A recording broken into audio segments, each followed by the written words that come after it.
No matter how good a story you tell, people are captivated by real-world accomplishment.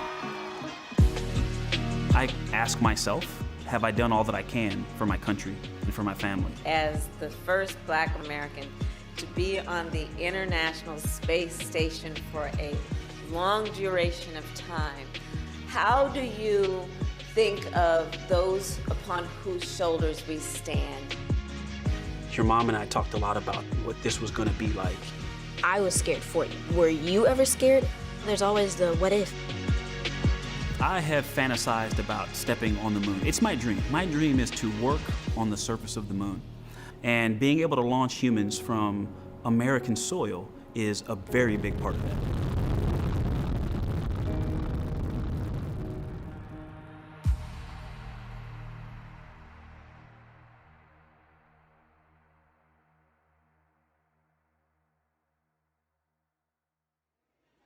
He's a naval aviator and test pilot that's flown over 40 different aircraft. Your Artemis II pilot, Victor Glover. I'm looking forward to whatever facet this Artemis II takes on. I'm Victor Glover, NASA astronaut, Navy commander, husband, father, big brother, and son.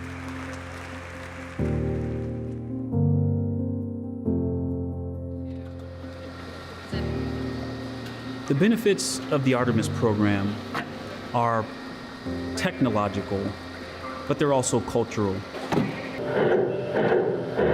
What really means something to me is the inspiration that will come from it, inspiring future generations to reach for the moon, literally to reach for the moon. That baton has been passed generation to generation and from crew member to crew member. I think I speak for all of us. I want to thank our families for the amazing support. It is your love and support that has made this journey possible.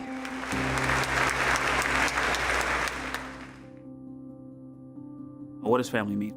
It's definitely important. I'm not an adrenaline junkie or looking for extreme experiences out in my real life, because my work life is so chock full of those things that I like to just sit, read a book, and have quiet moments and spend time with my kids. Having been in the Navy for 22 years, it's definitely been a family adventure. I've deployed several times in the Navy on an aircraft carrier, and we had kids every time, a different amount of kids each time. Spending time with my family is the most enjoyable thing that I get to do. What inspired me? My parents. I was born out of wedlock. I didn't live with my mom and my dad at the same time, but they both cared about me becoming the best person I could, mentally, physically, and spiritually. I was in 5th grade, and we had a program called MESA, Mathematics, Engineering, and Science Achievement. What got me into it was building cars powered by mouse traps, building bridges out of popsicle sticks and balsa wood. But our advisor, his name was Mr. Hargrove, and he said to me, he said, you know, if you work hard, you would be a great engineer. His belief in me made me think that I could do it. I'm 45 now. I've got 3 engineering degrees because of Mr. Hargrove telling me that in 5th grade. At the same time, I saw a shuttle launch on television.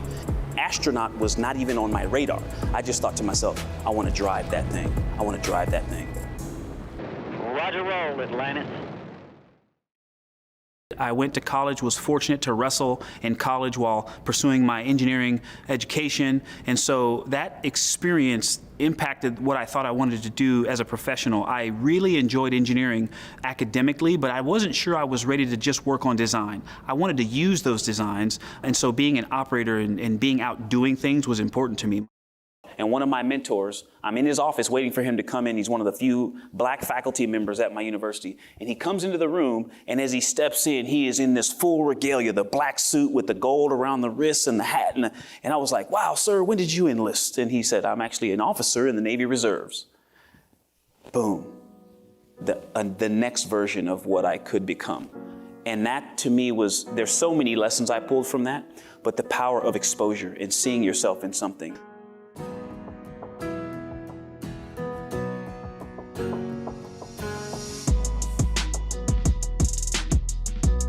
My name is Connor Clinkscale. I'm 15 years old. I enjoy aviation and space, and I look forward to being a pilot for NASA one day. This is where I take flight lessons and I get flight hours. People other than my friends don't really know much about what I do. As much as I grind to train for my missions, I am also looking for my replacement. In order to ensure that I have a replacement, I need a pool of young people like Connor. The first time when I met Victor was in October 2015, and I was 7 years old. I think that is really cool that he's gonna be on one of the first missions back to the moon in 50 years.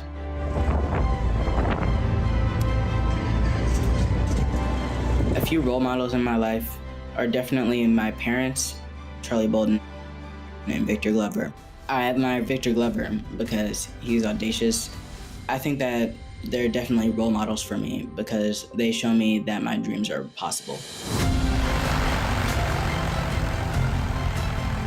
All these shirts are from people who solo for the first time. And I'll be soloing on my birthday, which is in May. My parents took me to DC to the Udvar Hazy Space Center, where I first saw the Space Shuttle Discovery, and I was really little. I was standing at about like half the size of the front tire. And I asked my parents if I could fly it today. My mom told me that I could definitely fly it one day.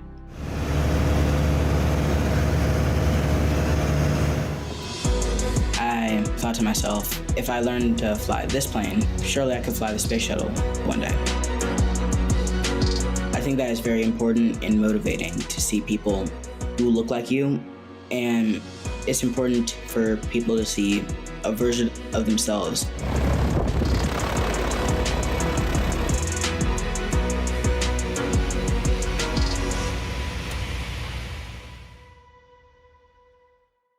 I joined the Navy in college because of representation, seeing a black reserve officer on my campus, and I'm finishing my combat tour, and I go to test pilot school. I go into test pilot school, and we, as a class, have to go to a conference. And at this conference, the keynote speaker is Pam Melroy, who is, I believe, the second female shuttle commander. She tells the story about the cufflinks. They use the cufflinks. On my command flight, STS-120, we had a problem. While we were unfolding a solar array on the International Space Station, it ripped. And that was a very, very serious crisis for the station. The solution was a set of so-called cufflinks, which were really just a way to stitch up the solar array and make sure that it had structural integrity. It was an extraordinarily dangerous spacewalk. It was really the pinnacle of my experience. And she tells that story, and that's the day I decided, all right, I'm throwing an application in. We'll never forget my first meeting with Victor. He introduced himself to me. He told me about hearing the story about the cufflinks. He just had this extraordinarily thoughtful approach to things. In about 3 minutes, I had it figured out that this was somebody who was probably going to be an astronaut. Today, I'm pleased to announce that NASA has selected America's next generation of space explorers. Women and men who are committed to ensuring that our nation leads the world in exploration. I was sitting at my desk in the Russell Senate Office building when I worked for John McCain. And I got a phone call from a Houston phone number, and I grabbed my cell phone, I ran out in the hallway, and by the time I answered, I missed it. And so I called back. I was transferred to Janet Kavandi, who was the chair of our board, and she asked me if I wanted to come to Houston. These new astronauts we are introducing today will help us to continue to lead the world in exploration.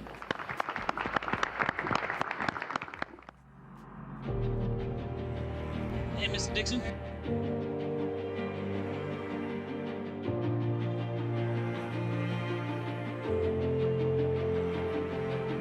All right, that's great. Chin up just a little bit, Christina. And you notice, NASA did something for the first time when they picked our class. Our leadership decided generations ago that we were going to make an effort to make our science and technology workforce and our astronaut corps look like America. If you just look at the picture, it doesn't look like it did when we started this. The Mercury 7 we're essentially all the same guy. If you look at my class, there were 4 men and 4 women. Never before done and hasn't been since repeated. All right, here we go. Training for your first mission. There's the basic competencies, I guess, flying T-38s, the high-performance jet flying that we do, the NBL training, the diving in the full pressure suit, the space suit, to train for spacewalks. As I've gotten to know Victor, he's an extraordinary pilot. He's enormously technically competent, but also he takes that leadership aspect, that teamwork aspect, so much to heart. I'm very glad I kind of stumbled upon flying as a career, but the other thing I loved doing was working with students. Being in a classroom is one of the most meaningful things I've ever done, even to this day. I often find myself, tough times having a lack of motivation. I often tell myself I can't do something. If something gets too difficult, I see myself kind of like almost giving up. How do I stay motivated? One thing that I think about, but it can also be the power to keep going. I love thinking about the civil rights era, the March on Washington for Jobs and Freedom. They had bags in their hands. They didn't make those sandwiches. There was a party making sandwiches, and then there was a different group of people that took the sandwiches to the people, and then there was a different group of people directing them to get on the buses. They were organized, right? And that work was done so you could sit in this seat. And when you think about that, our legacy runs from the very beginning up to you right now. It's deep, bro. It's your job to keep going. And sometimes that can seem like a burden, but it's also a privilege. There's not always going to be somebody there to cheer you on. So that's one of the important parts of learning and getting around groups of people like this that are diverse. You learn and you add another facet, you put another tool in your toolbox. I am surrounded by love and support, and it's humbling and overwhelming sometimes. I'm a father to 4 beautiful daughters, and even with a military career and being deployed, and one thing that goes through my mind constantly at the end of a day is knowing that my wife and my children are safe. Today, sending 4 astronauts into orbit, Victor Glover, Mike Hopkins, Shannon Walker, and Soichi Noguchi are flying on a 6-month mission to the International Space Station. Glover will be the first Black astronaut to fly on a commercial spacecraft and the first Black long-duration crew member to live aboard the International Space Station. When I got assigned, my wife and I were actually on vacation, and we had some time to just talk about what this meant for our family and what it meant for us individually. Outside the ONC building, we have friends and family gathered there for final goodbyes prior to liftoff. This is, I think, what a lot of the folks that go to test pilot school dream of doing. There aren't many opportunities to work on a new spacecraft.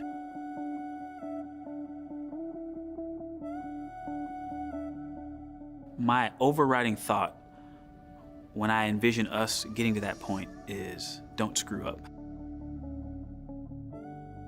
It's one thing to know something intellectually, but another thing to feel it in your bones. That 10, 9, 8, 7 was the first time I was, oh, this is really about to happen. I'm leaving the planet, y'all, and it just got here.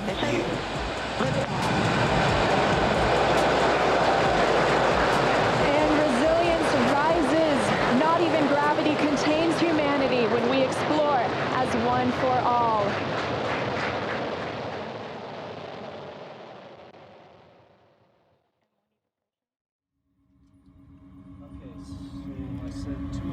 The video just doesn't do it justice.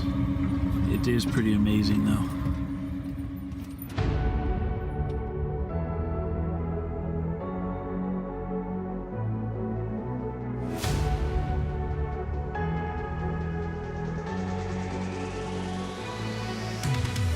We have one member of our crew who does not have the appropriate accoutrement for his uniform, and so we're to be able to give Victor Glover his gold astronaut pin for passing 100 kilometers. Congratulations.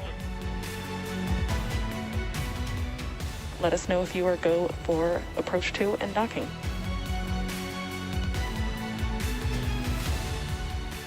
And there they are, first across the hatch, Mike Hopkins. And here's Victor Glover.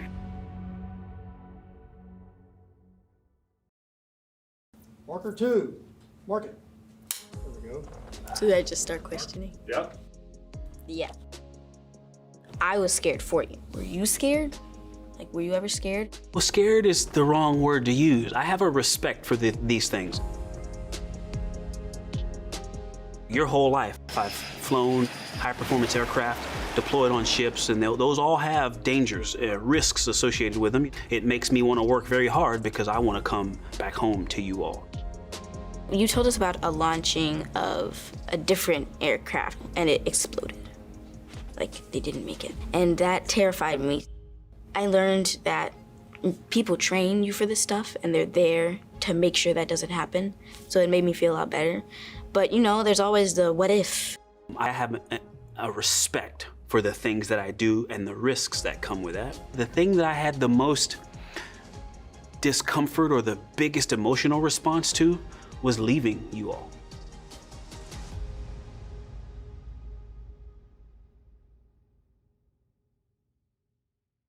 No justice! No peace! No justice! No peace! No justice! No peace! There was a lot that happened in the country while I was in space. The trial of the officers that murdered George Floyd was going on. The verdict was rendered. I actually took something really special with me, a painting of George Floyd that a friend of a friend made. A vaccine for COVID-19 was developed, and what happened on Capitol Hill. I was in space during that time. One of the most amazing things about his mission was that Stephanie organized a Zoom call for us, all of the Black astronauts, to talk to Victor. Staying connected to things here on Earth is very important. We had all these things that we were thinking about down here on the planet, but having this connection with our brothers and family and people helped us all get through things. The sense of family, rallied together. They called my family, they called my wife and checked on my kids. Just knowing that they were checking on my family, what matters most to me. My goal in this entire endeavor was to make sure that it continued to be a family adventure, that they look back on this time with fondness and not as that, hey, that was that stressful period where Dad was gone a lot. Flying the spaceship is one piece. There's also the very important mission of being on the International Space Station. We will conduct spacewalks to upgrade and keep the space station flying and healthy. We will do maintenance inside to keep the space station running. We will use that orbiting laboratory to conduct science, or really to do the hands-on part of the science experiments that happen on space station.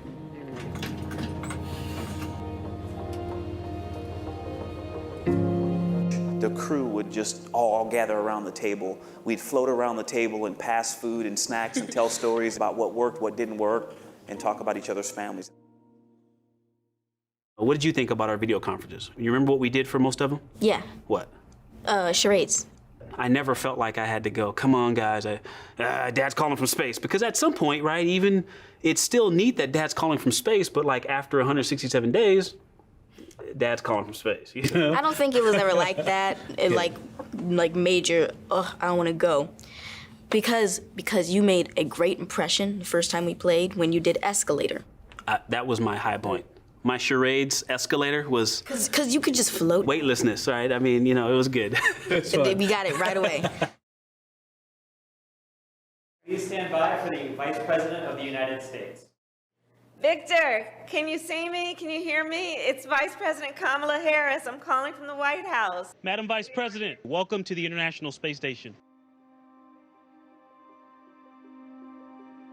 I understand you recently got some fresh air because you went on a spacewalk outside of the space station for the first time.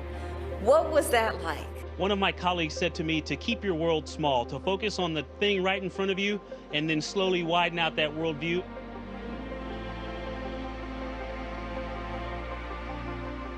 Being able to really just stare out into space, like 13 billion light years across, that sounds big, but when you look and you can actually see down at the Earth, the sun comes up and you can see that beautiful color band of atmosphere, and it's really small, and you can see the Earth, that curvature, 8,000 miles across, and then you look out there and that sun that I can feel warming my whole suit up is just one of all of these things out there, those stars. It just really creates this, wow. As we think about the history that you are making as the first Black American, the first African American to be on the International Space Station for a long duration of time, I want to ask you, how do you think of those upon whose shoulders we stand? I think about that piece often.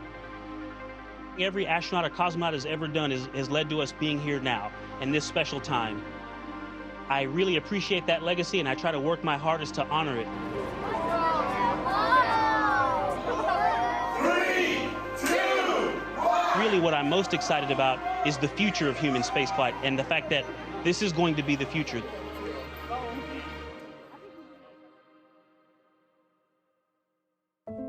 When he first got interested in space, he was an astronaut for Halloween, but then he just kept wearing it. Well, he didn't call it a costume, he called it his uniform. I think that every parent feels in some shape, form, or fashion that their child could potentially change the world. What we really like to do is listen intently to our children. We started having conversations about the vastness of the universe and the vastness of space. And when my husband pointed to the moon and told Connor that there were actual footprints there, Connor's response was, how do I get there? My family has always supported me. They've always supported my dreams and what I wanted to do.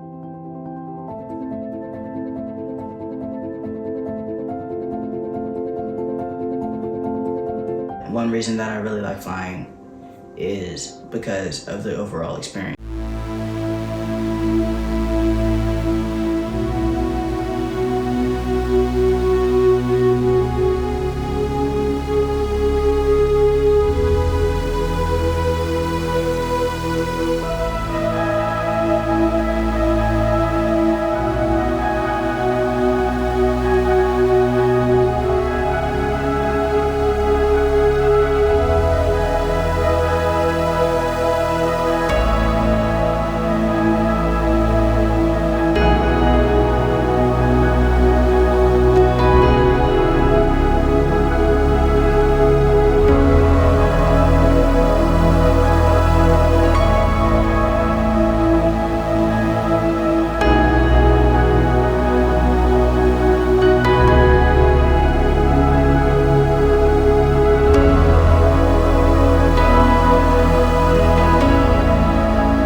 One of the most important things to your ability to achieve success is your understanding and definition of what success is. So number one is to be gritty, G-R-I-T-T-Y, to be gritty. It means not quitting. And the greatest challenges you'll ever experience are from within. And if you can control these challenges, external challenges are no big deal. Number two, be a lifelong learner. Learning inside and outside the classroom, your ability to acquire skills is the thing that really is gonna be so valuable to you in the future. The last one is to be a good teammate. It's the people to your left and your right, because it takes the focus off of yourself. I think this job highlights something that maybe several people deal with. I've dealt with throughout my 22 years serving our country. There's these terms, I think, in psychology or sociology called imposter syndrome and survivor's guilt. And being selected for this job, you can't help but to think of, I've got so many friends that I know could do this job well. And that feeling of, wow, why didn't they get it? Why'd they pick me? That's the survivor's guilt piece. And imposter syndrome is just, feeling like you're not really good enough, cut out for the job. And I felt all of those things. And I would say that doubt, being a father, a husband, all of those things come with doubt. And my life hasn't been about trying to get rid of the doubt. It's just trying to get comfortable with it and being able to still take one step at a time and be prepared for whatever's coming at you. Because anything you practice, you can get good at. And so I think you have to learn to get comfortable with the doubt.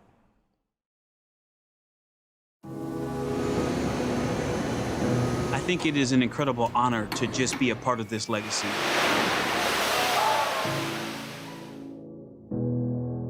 We will be that next chapter, that continuation of continuous human presence, and that is an amazing responsibility and privilege. All right, point your toes, let us know if you get stuck or you need any help.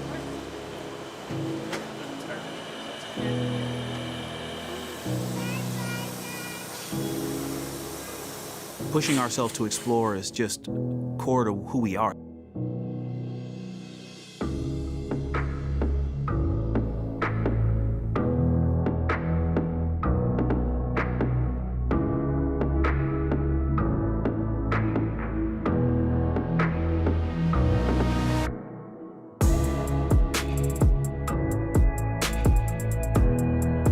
We all share the same goal of achieving what we want in life.